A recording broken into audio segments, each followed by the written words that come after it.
Meaning of infrastructure. Infrastructure.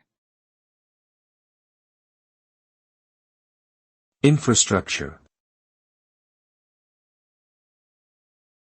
Infrastructure. Infrastructure. Infrastructure refers to the basic physical and organizational structures and facilities needed for the operation of a society or enterprise. Examples include transportation systems, power plants, water and sewage networks, telecommunications systems, and public buildings.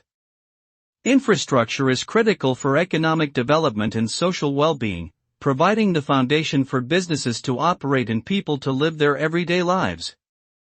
However, infrastructure also requires ongoing maintenance and investment to adapt to changing needs and technological advancements.